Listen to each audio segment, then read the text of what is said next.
Hi everyone, and in today's video for Phantasy Star Online Blueburst, we're going to finish up with the central control area.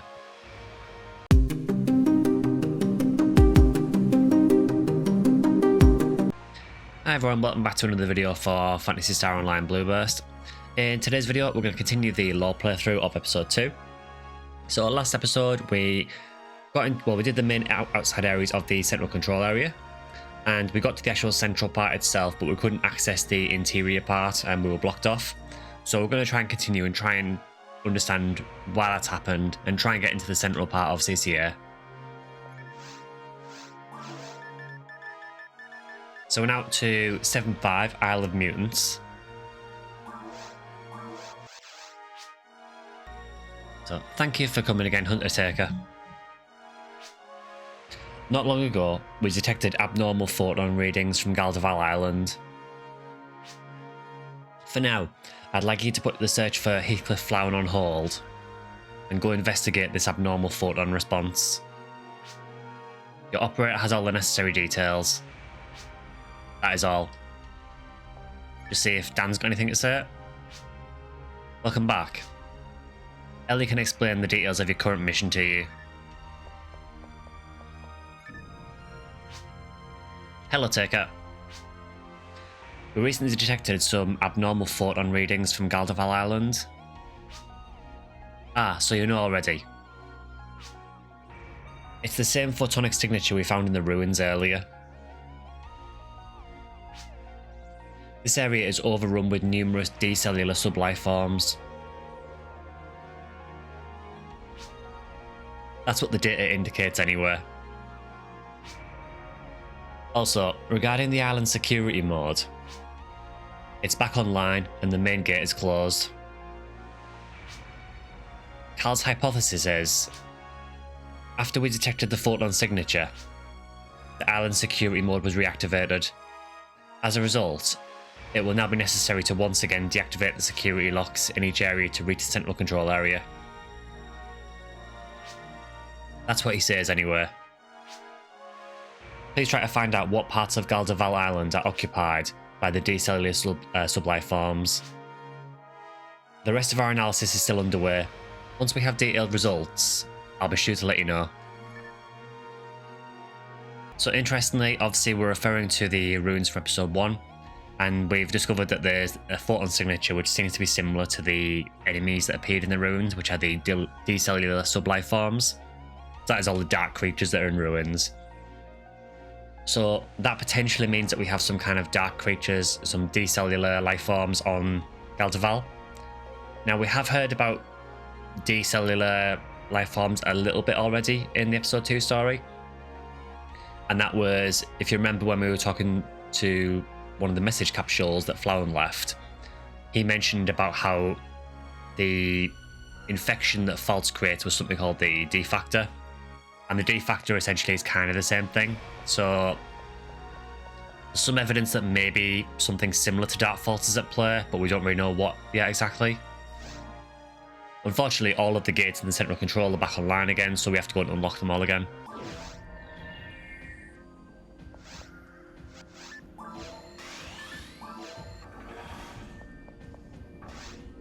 So, we'll go to jungle first.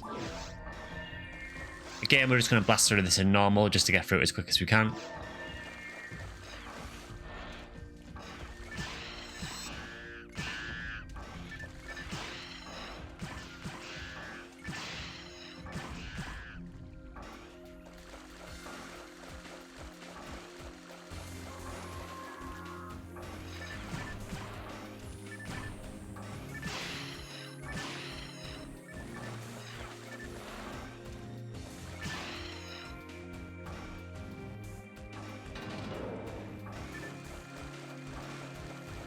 So I think this quest is mainly just going to be a run through central control. And I think we have to go to all the different areas to unlock all the locks again.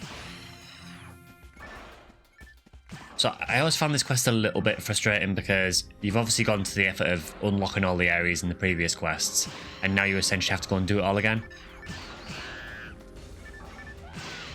But this does kind of work similarly to the other episode 2 quests, so quite often you will get it where you'll do a few quests and then one of the last quests will always be do a full run of the area, and that's kind of what this is for CCA.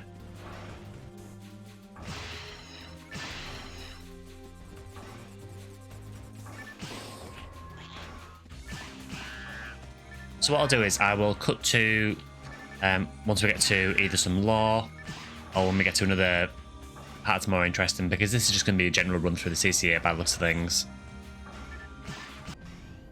Okay, so this is still the same quest. I've just cut back to, we've now completed Jungle, Mountain and Seaside, and I can confirm they were just a regular run through the areas. There was no lore or anything. So we're now back at the central control and we've managed to unlock the main gate again.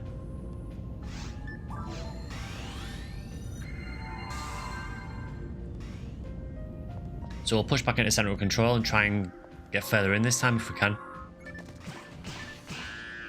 Again, the main reason we're here is to try and figure out why there's been a huge abnormal photon reaction. So we've kind of put the search for Flowen on hold temporarily, because we're trying to figure out why this photon reaction's happened. Especially as it appears to be quite similar to the reaction that came from the ruins as well. So understandably Pioneer are quite worried about this.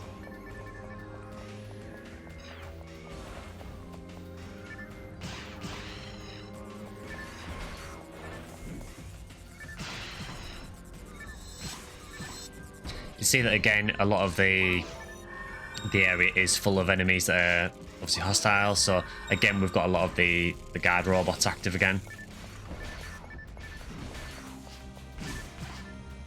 And we do know from, I think it was from last episode, where we found out that these guard robots are actually infected with the D-Factor. So the D-Factor has actually managed to infiltrate their AI.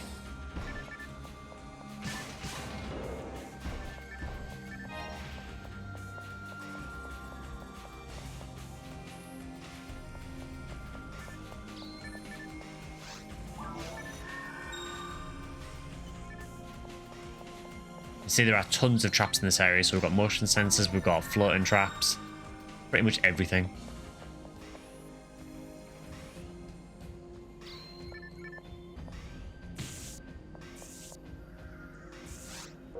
They're also in very awkward places, just try and make you trigger the traps.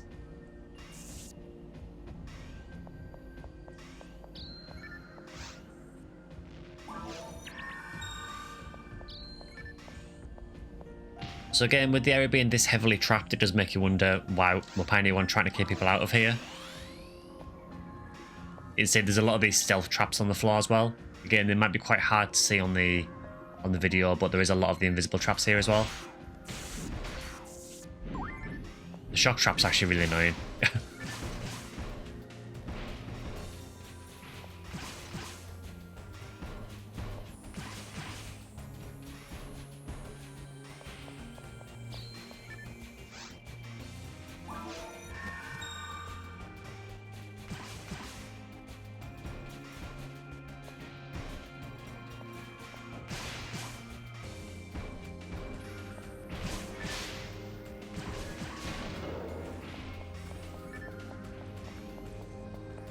Okay, so we have actually managed to get a bit further in than we did last time, so we didn't get this far before.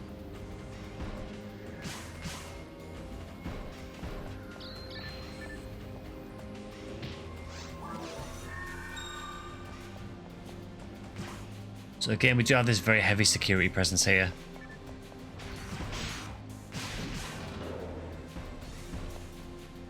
So if we take a look out here, we can see over the coast. You can see there is a thunderstorm going on. You'll see why the thunderstorm is going on shortly. But you can see this looks like some sort of dam. Again, if we use the free cam to sort of scroll out a bit, what you'll be able to see.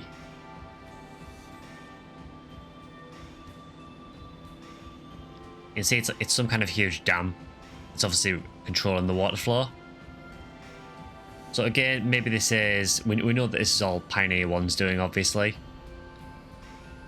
So maybe they are trying to research the marine life here. Maybe it is just a form of power generation. It is kind of hard to tell what the purpose of this is, but it's clear that there was a lot of work going on here.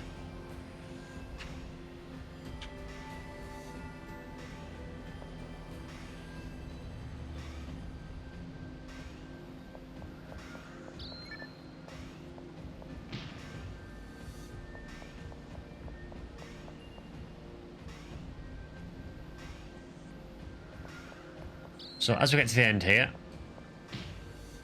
we do have a boss portal. So just before we go in there, you can see that there is actually a path that goes further along here, which goes over to one of the towers. Maybe this is what it means about the towers being blocked off because you can't physically get there. I'm not really sure, but you can see there isn't actually a way to get to that tower from here. Perhaps there's like a lower down path that you can't see, but... So we do have this boss portal.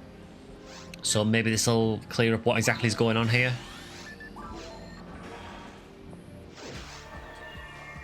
So we get transported to the Galderval Cliffs, and this is a boss called Gryphon, which if you play PSO 2 NGS, you're probably quite familiar with now because it's just been added to that recently.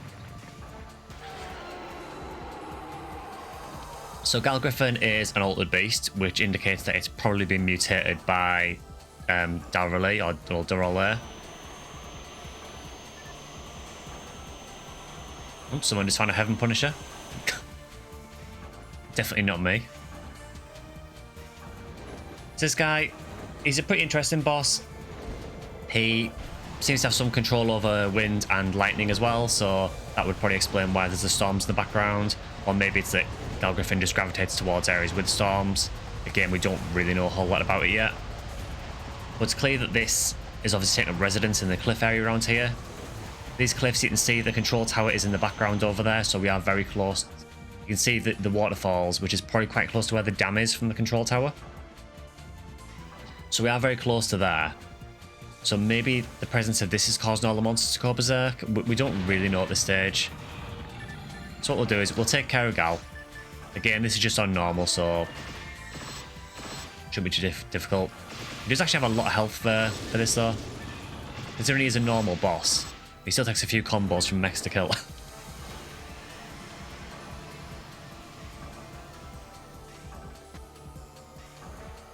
I've always loved the Gryphon theme and the area as well. One of my favourite places in the game. So we take out Gryphon, and there is a message from Ellie here. Before we do that, we'll just take a quick look around. So you can see this is just down near the coastline of Galderval. And you can see it's very similar to what we've seen in the other areas. So this sort of rocky pillars in the background. The only real difference is that obviously the weather is a lot worse here. Now, again, whether the weather is down to Gal being here, or whether it's just that Gal gravitates towards these kind of areas, I don't know. So what we'll do is we'll get an update from Ellie, and then we'll go back into the terminal and we'll check to see if there's any information on it.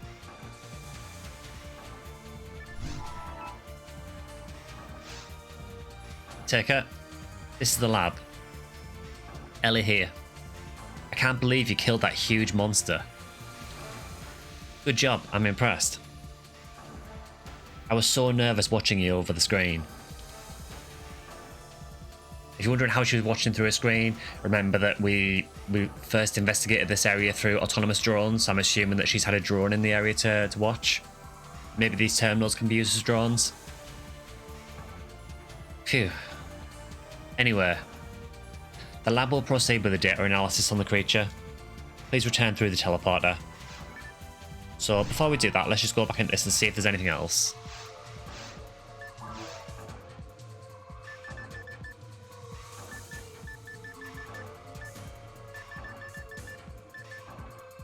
So I can't see anything there. I think this was just about the Sinnohs, wasn't it?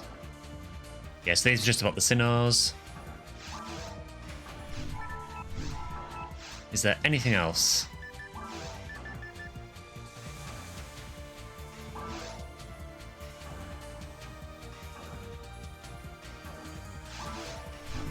No, so we don't have any details on Gryphon at the minute. So we'll go back to the lab. Now, just before I report this, I actually want to speak to a few people in the lab and just see if they say anything different to what they normally do.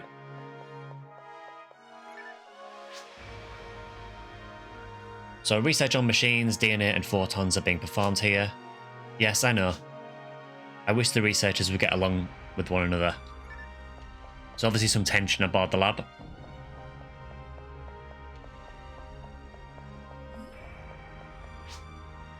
There's a teleporter to the surface here. Chief has already given permission to use it. Understood, now go continue your investigation. So these are very much just telling you where to go. Greetings, Hunter. The VR field is currently down under maintenance. You should go down and conduct your real investigation. So very quickly, we'll just have a word with a few people on Pioneer. Since this area has a lot of important offices and facilities, it would be wise to keep a low profile around here. There's a lot of confidential information flying around. The administration and the military are involved in spy activities here. So that's very interesting. So although the lab is part of Pioneer 2, the administration, which I'm guessing means that it means the government and the military, are involved in spy activities. So whether he means that they're running spy activities from here, or whether it means that they're spying on the lab, I'm not totally sure. So be careful, they may be watching at every move. So that probably indicates the latter. So that maybe indicates that the government don't trust what's going on in the lab and are monitoring the lab through spies. It's been a while since the explosion, but there hasn't been any official announcement from the government. I wish they would tell us something. I wonder if the rumour is true. So clearly Pioneer government are keeping everything very hush-hush and not telling anyone anything. Bearing in mind that most people here work in the lab. Hunters are hardly ever seen in this area. This is a high security area because of all the government facilities. The famous lab is located in this area too. Please watch your manners as many high-ranking officials work here.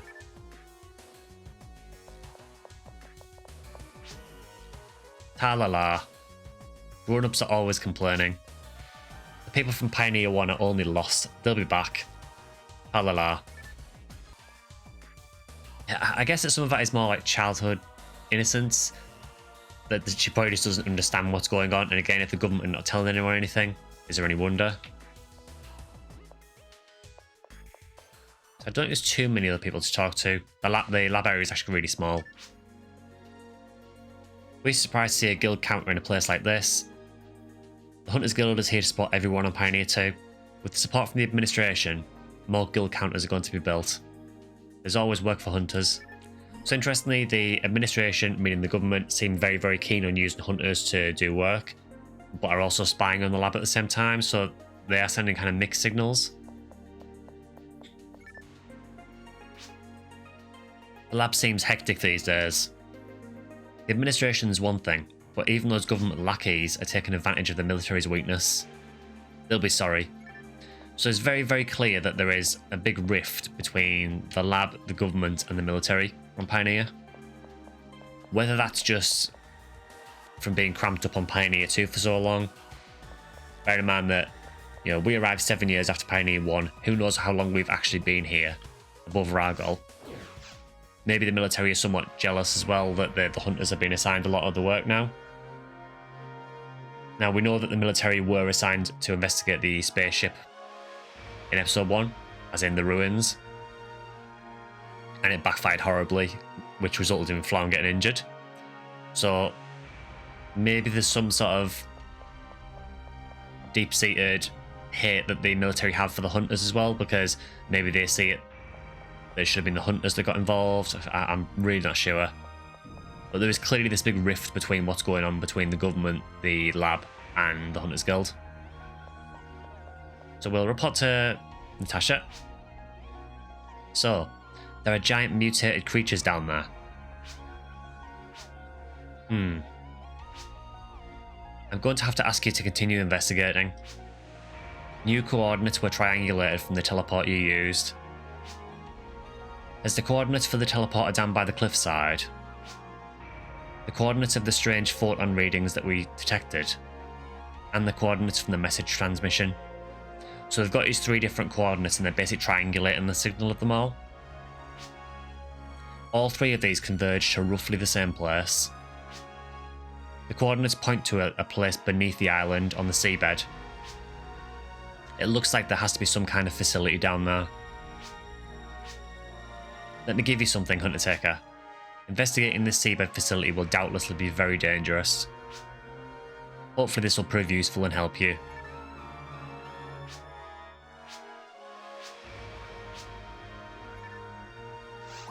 Did you actually give me anything? Or is Ellie going to give me it? So I'll speak to Ellie. Have you heard about the facility on the seabed? I never imagined that such a large research facility could exist in a place like that.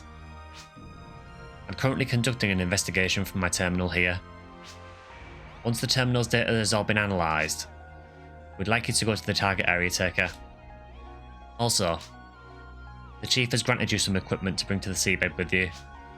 Please go and get it from her. It says go and get it from her and then she gives you it. Thank you for the birdies plus 20. I'm sure that'll be useful. So we'll wrap that one up, and then what we'll do is we'll do the first quest of the next lot. Okay, so let's move on to the next one. So we're now on to 8-1, Below the Waves. Thank you as always, Hunter Taker. We found a new location based on your early data.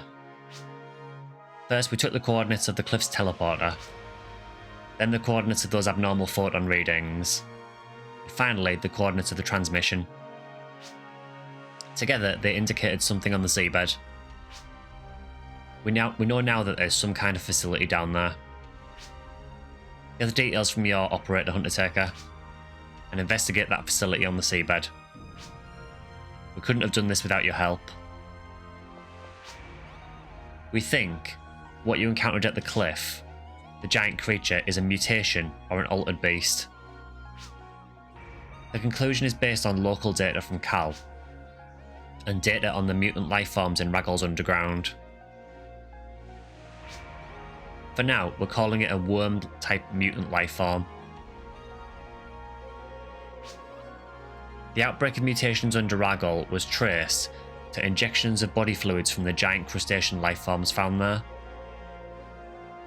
So he's obviously talking about Durol here.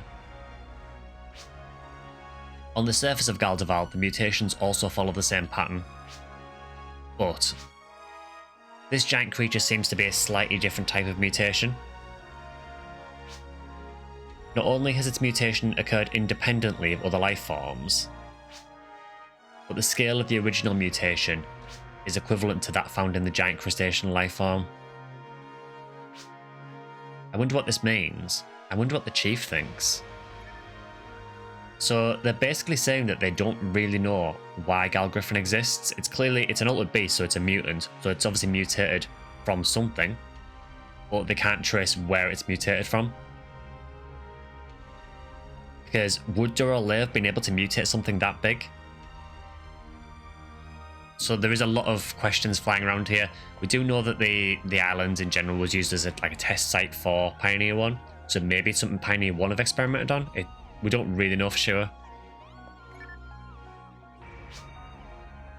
Have you heard about this facility on the seabed? I never imagined that such a large facility would exist in a place like that. According to the reconnaissance, unlike the one on the surface, this facility was built only for research and development. It's so large, it's almost a factory. I imagine there were a lot of researchers working inside it too. But we haven't seen any signs of life anywhere. But being pessimistic won't help. Cal has calculated the exact coordinates, so I've entered them into the teleporter. Good luck. So there's clearly some kind of big facility on the seabed, which again we're going to assume is connected to Pioneer 1.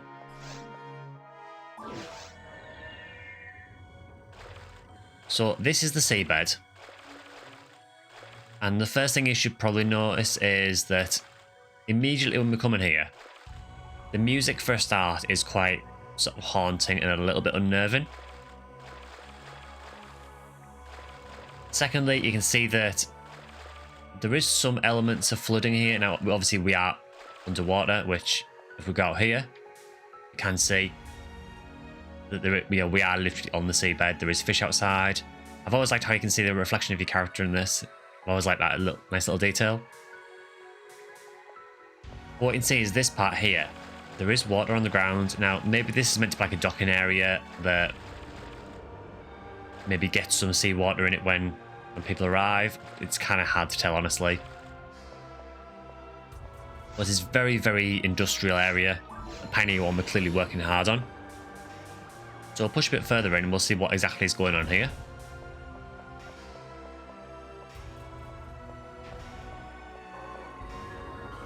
And the first thing we run into is these guys. So these are Dolmolms, and these again are altered beasts. So again, these are being mutated. Now, whether they're being mutated from Dorole or Gryphon, or through other methods such as experimentation, we don't know. But it should be immediately quite unnerving the fact that this Seabed facility is also apparently overrun with monsters. There's also no signs of life anywhere. So again, we're in the situation of what exactly is going on here? Where have all the crew of Pioneer 1 gone? And why is the monsters everywhere? You can also see some little signs of the sea out here as well, including a nice little dolphin.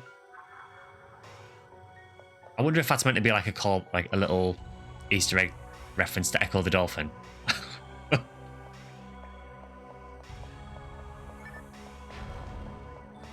So I'll push a bit further in, and again we've got security fences. So this pretty much confirms that it is definitely Pioneer 1, and it again confirms that they probably don't want people here.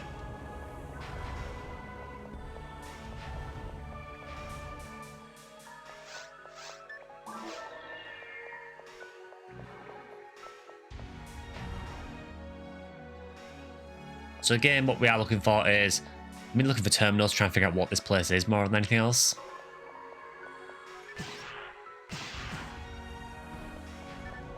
So again, we do have guard robots here, so this confirms that it is Pioneer 1.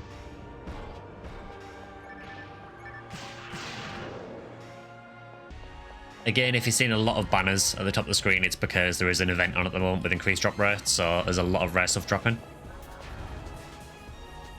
Now, little tip for Seabed if you've never done it before, sometimes you can see the pop-up traps, so if you look, if I zoom in a bit, where my mouse cursor is here, you can see this thing spinning under the ground. That is a pop-up trap. So occasionally the game will give you little visual hints that there's a trap there. That will pop up if you trigger the laser fence.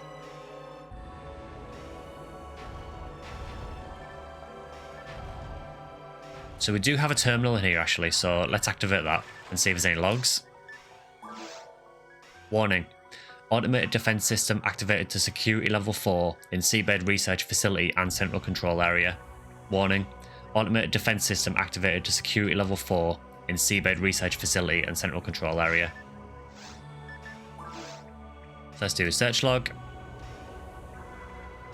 One item found, so we'll keep an eye out for any terminals from Ellie.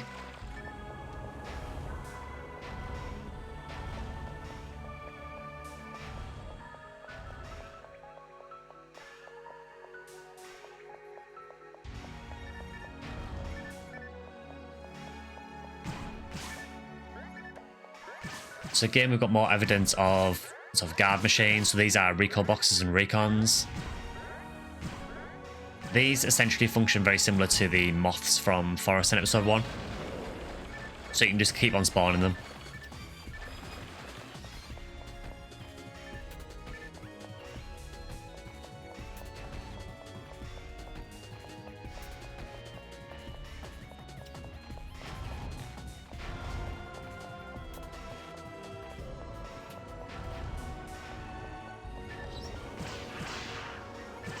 So again, there is a lot of unanswered questions at the moment of what exactly Pioneer 1 was doing. So we do have a terminal here.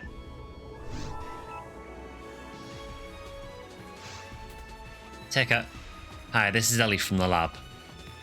This is the upper section of the Seabed facility under Galderval Island. This is where the research was conducted. The facility structure can be divided into two sections, upper and lower. The same abnormal photon readings found in the underground ruins have been detected in this facility. The density gets higher as you descend into the lower levels. Anyway, you never know what sleeps under the sea, so be careful. Thanks for that, Ellie. So let's look at some information. So we have some code alpha, beta, and gamma. So we'll look into those. Is there any message logs? Let's see here. There aren't any message logs right now. So if we find one, we'll try and loop back. So we will look at this code data. So we've got code alpha. Codes are assigned to each research project in the facility. The codes indicate time period in relation to the overall experiment. So, okay, this confirms that Pioneer 1 were experimenting on something here. We also know that obviously Flowen was getting experimented on.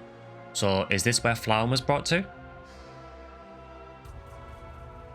Code Alpha indicates projects started in the early stages of research. The level Alpha projects range from technology development to biological research. There's also a project to develop machines called Recon and Recobox. These are miniature patrol and reconnaissance devices. Kind of cute. Oops, sorry. Let's see. There's also a Seabed version of the search and capture unit on the surface, Zoa type and Zele type. The basic equipment is the same, but these have a freezing device. Then we go to Code Beta. Code Beta indicates projects started about midway through the experiment. We found 2 projects in the facility with level beta test codes. We call them Dolmolm and Dolmdal. Mutant life form, also known as Altered Beast. These creatures have really long arms, giving them long attack range. So you must be careful to keep your distance. The data also mentions more evolved ones with special abilities. There are many things still unknown about this creature, so be careful.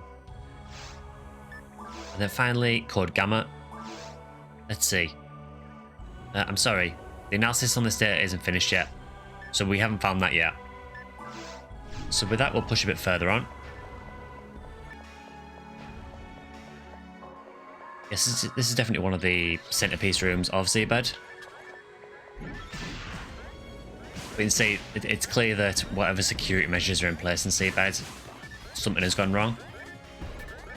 And we know that the Recons, Recoboxes and the Sinos are part of the Pioneer 1 defense system. But we also know that the Dolmoms and Dolmdals are part of the experiment, so that would indicate that maybe the experiments have escaped.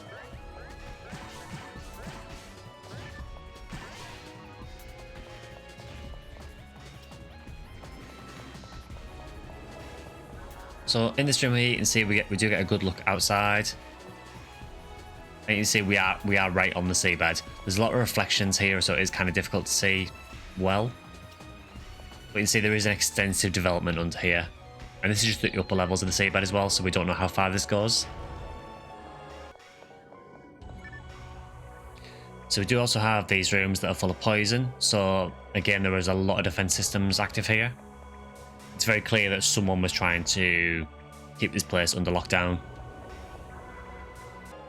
So as we get into a little bit further into the upper levels of Seabed, we do come across this massive terminal here, which looks clearly different from everything else. There's a lot of other offline terminals here, but this is clearly different. So we'll interact with this and see if this is anything. Let's access it first. Warning. Automated defense system activated to security level 4 in Seabed research facility and central control area. Warning. Automated defense system activated to security level 4 in Seabed research facility and central control area. Let's search this. So it says establishing main terminal link, accessing AI Olga database, initiating search, 1 item found. Now this is different. There's something strange about the air flowing through the facility. It seems that Osto's test subject has escaped. Rumour has it that it's infiltrated the ducts in the tunnels. So Osto's test subject has escaped and gone into the ducts in the tunnels. Once there, it injected the factor into native animals and vegetation, causing the mutations.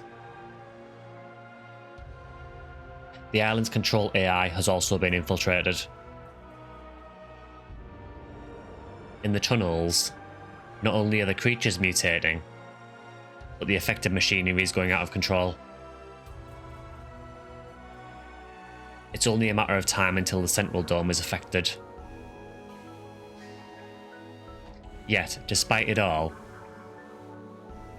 Osto is preparing to begin the final stage of his experiment. Escaped subject and artificial life forms in the Seabed's cage.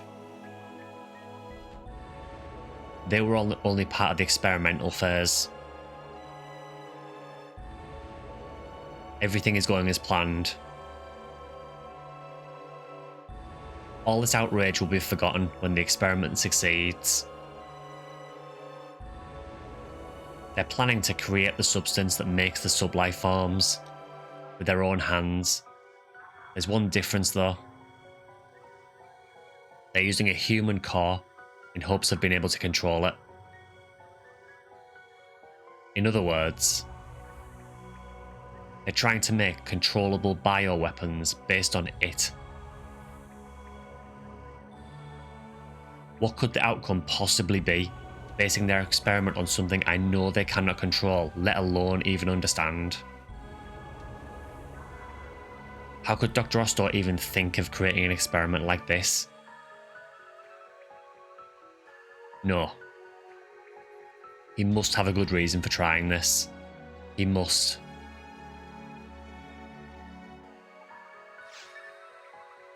So that is a very concerning message from Flowen.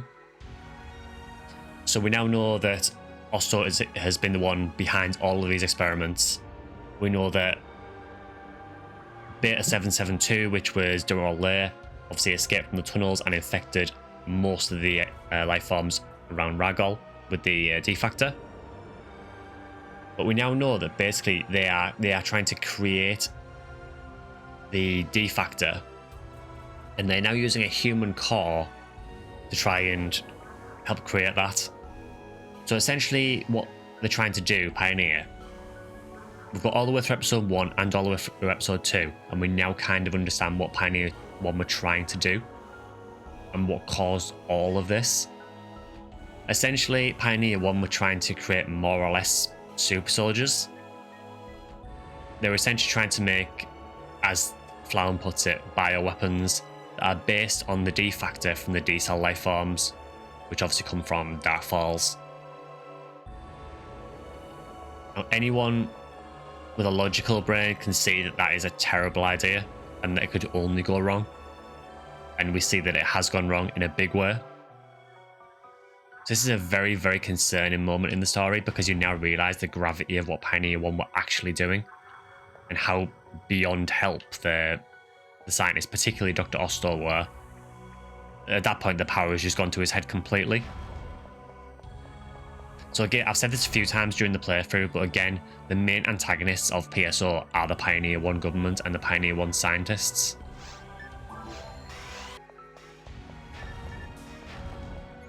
There was also that implication near the start as well that there's perhaps a reason that Pioneer 1 chose to go to Ragol and maybe selected Ragol deliberately.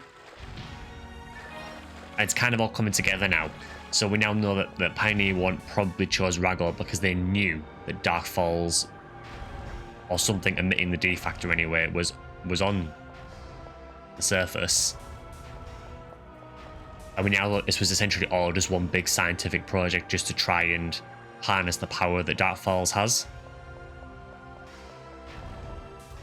And unfortunately, as we can see, it all went horribly wrong for them, because they're clearly playing with powers that they just did not understand.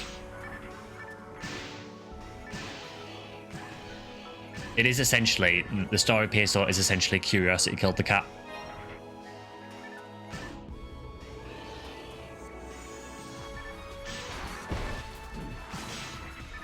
Or in this case, Curiosity killed 20,000 people on Pioneer 1.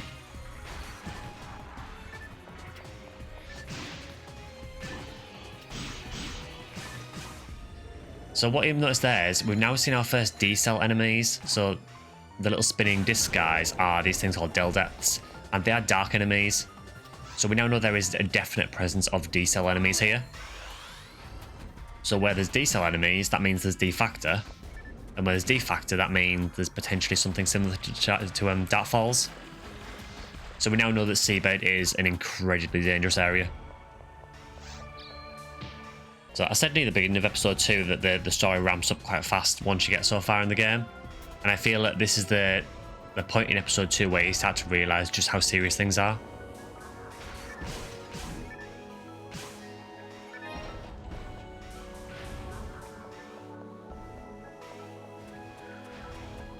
So here's another example of a D-cell enemy. So this is a Delbiter. So there is clear evidence that there is some connection to the D factor down here, because there would not be D-cell enemies here otherwise.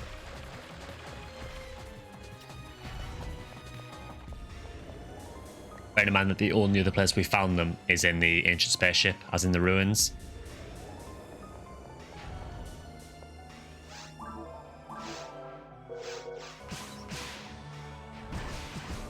So as you progress through here, it does just kind of make you feel angry with Pioneer 1, honestly, because all of this could have probably been avoided.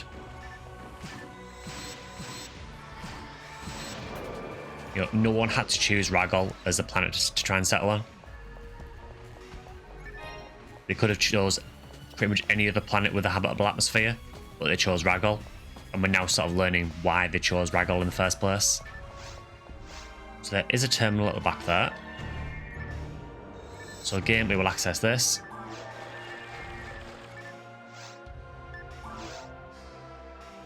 This is the same warning. Do you have any logs? One item found. So because we have that log there, we either need to find a terminal for Ellie, or we need to find... I wonder if we can access it from the main terminal, possibly.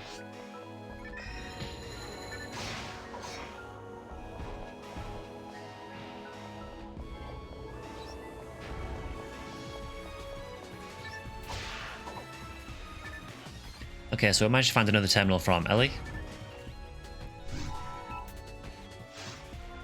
Take it. This is the lab. Ellie speaking. Experiments. Bioweapons. What is this all about? You mean all the creatures on Ragol and the current condition of Ragol was all caused by us? Or was it caused by something from an ancient civilization? But it can't be. Oh, sorry, I didn't mean to confuse you. My job should be to make matters clear for you, not to confuse you. I'll be more careful. But for now, I think it's best for us to find Mr. Flowen. I sure hope he's alright. So Ellie is obviously very troubled about what she's heard. She kind of in a bit of denial at the minute that it could have been caused by Pioneer. We will also check because we did get a log as well. So there is definitely some more entries there. Do we have any message logs? So this is the one we've already read.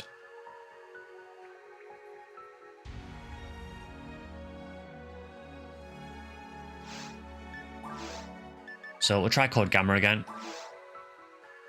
So we don't have the details on Code Gamma yet. We can probably work out what the Code Gamma is, considering we haven't had any of the D-cell enemies yet. But there is a new entry here for Olga. Now you probably noticed that when we access some of the terminals, it says Olga AI.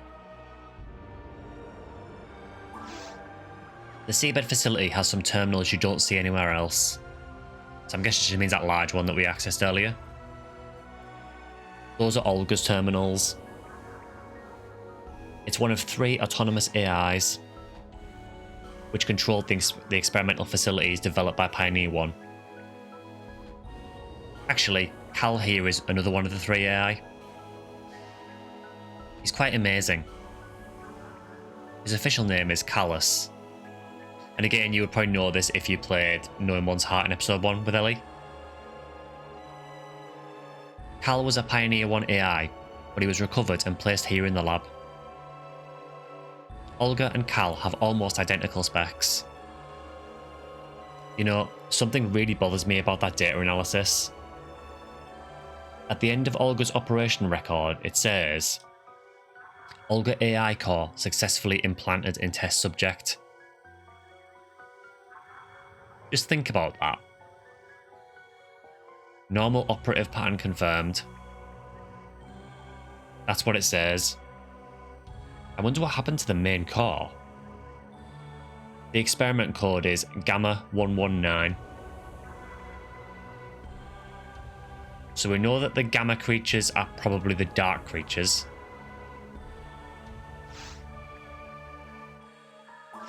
So we now know there are 3 AI that were controlling most of the Pioneer 1 research and development.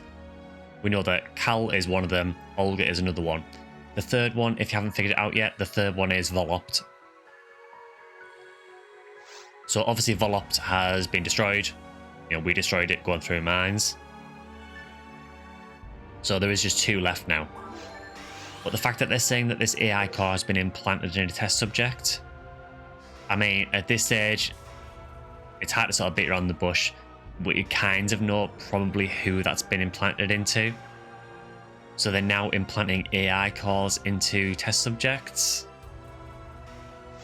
I mean, it just gets worse and worse the further you go.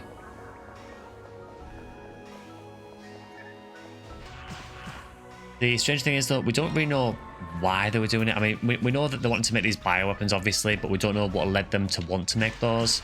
Was it just to strengthen their overall forces? You know, we already know that they clearly went to Ragol initially under the guise of, you know, recolonizing it. We now know exactly why they went to Ragol. But was the purpose of making these bioweapons so that they could then raid other planets and colonize other planets?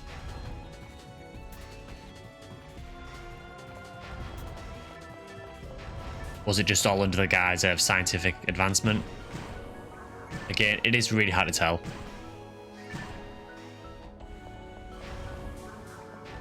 I mean, I'm going to assume it didn't go too well, since we have seen no human life down here whatsoever. And a lot of escaped test creatures.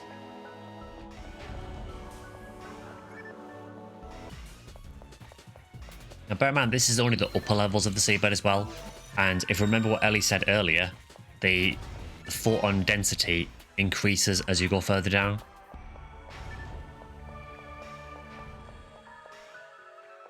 Yes, there is no more terminals here. So another one from Ellie. Yes, this is the lab. So I don't think we have anything else yet. So we do have a teleporter here.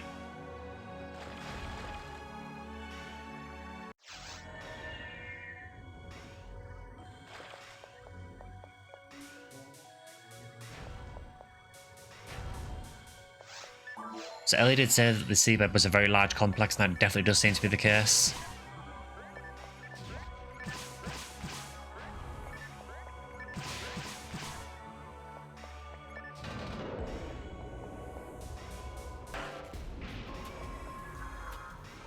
I do feel with Seabed that we have found a lot more interesting bits of lore regarding the story.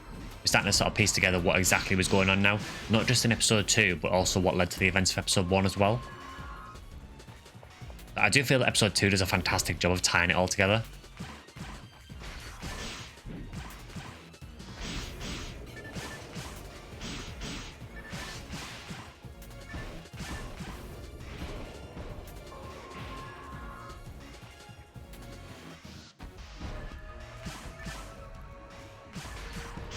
Just another little tip for these Sinnohs if you're new to Seabed. First of all, if you've got an area that's got one of the glass floors, you can see the reflection even when they're invisible. Secondly, if you don't have the glass floors, an easy way of taking care of them is if you use gel and Zalua, the sort of dust effect from the gel and Zalua will still show.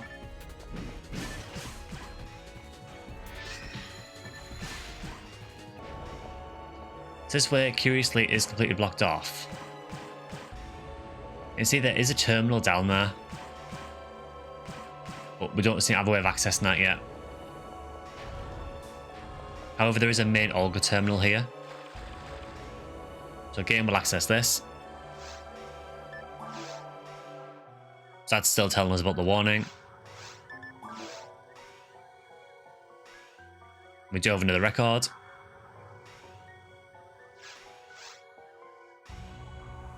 The other interesting thing you might notice is we get to read these messages at these terminals after the terminal disconnects. So how are we reading the message after the terminal disconnects?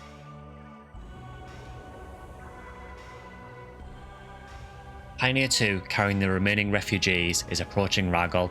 So this obviously takes place probably around 7 years or so after Pioneer 1 has landed on Ragol, because we know it took Pioneer 2 7 years to get there. So somewhere just before then. I have been betrayed by the government. One condition I asked in exchange for donating my body for the experiment was to send a message to the government on Coral, our home world. The message was: suspend the second migration to the planet Ragol.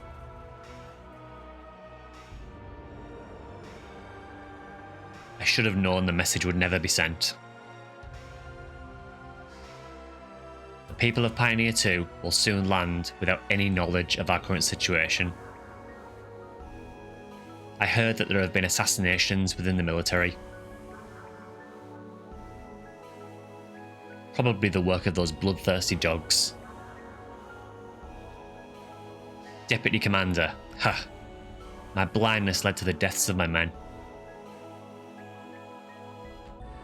I realised too late how deep the roots of the problem lay. The Pioneer plan itself.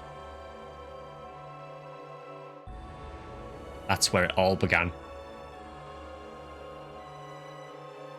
But it's all too late now. No one can stop this insanity.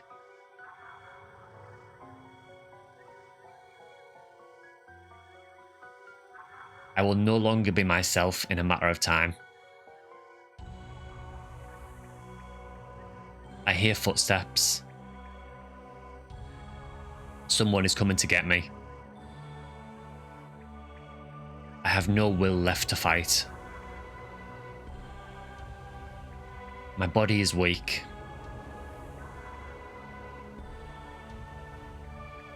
I'm fading away.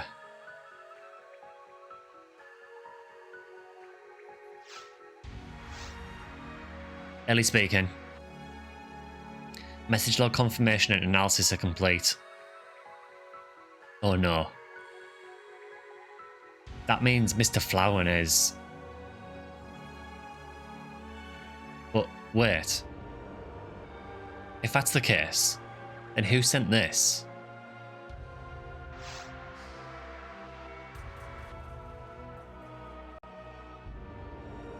Come on. Oh, I'm sorry.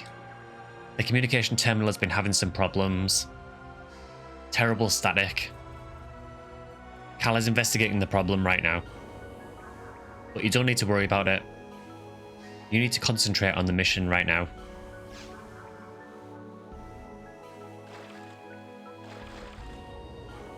So there's a lot to break down there. So we now know that, as I mentioned earlier, there is a big rift between the government, the military. We know that there's been assassinations in the military to try and keep people quiet. We now know that it is Flowen who is being experimented on. We know that Flowen is probably the one that's getting the AI core implanted into him. We know that Flowen's request was now to tell the government not to send Pioneer 2. He knew that Pioneer 2 would be coming into a death trap, and he wanted to avoid that. He wanted to avoid any more casualties.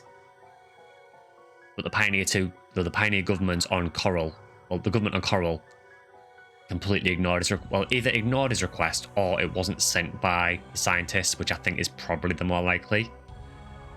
So because of that, Pioneer 2 went to Ragol completely unaware of what was going on, and now Pioneer 2 is in incredible danger as well. Again, all because of the actions of Pioneer 1. We also know now that Flowen is losing a lot of his strength. He doesn't have much time left. So we might not get many more messages from him.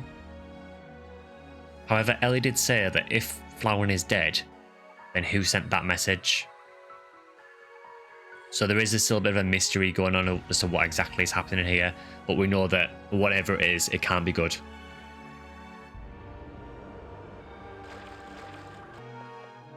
So we'll go and report this to Natasha. Good to see you safe, Hunter Taker. We still don't know where Mr. Flowen is yet. However, the message he sent originated from within this area. Now think about the timeline of this. So episode 2 started with us getting a distress signal, which was attributed to Flowen. But we now know that it sounds like Flowen might be dead. So again, how did Flowen send this message if he's dead?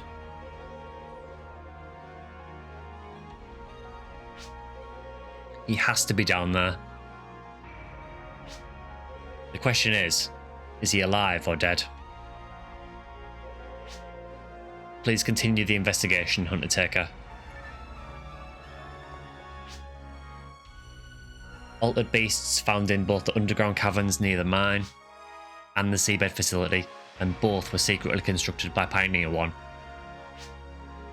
Could an experiment have caused an outbreak of mutant life forms? I wonder if the chief knew about the existence of this facility. No, she couldn't have.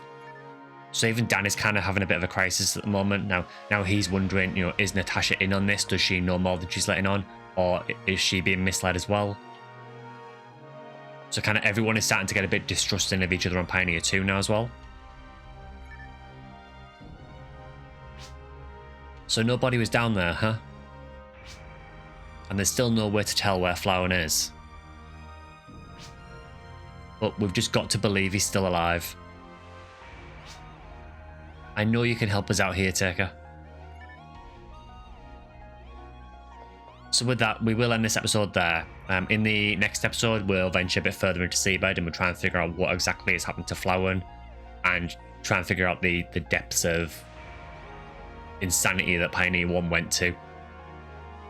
So as usual, if you enjoyed the video, please consider liking, subscribing or joining as a member. I do a few videos a week and I also stream usually on a weekend on both YouTube and Twitch. My Twitch is Section Skyline. And I do some midweek streams as well, usually on a Wednesday. Yeah, mainly Phantasy Star related. We do play some other games as well, but mainly Phantasy Star. I also have a Twitter, which is Section Skyline as well. And there's also a Discord you can join, which I'll leave a link to in the description. So feel free to join us over there. Yeah, hope you're enjoying the series so far. And in the next one, we'll try and figure out what exactly is going on. Yeah, hope to see you guys in the next one.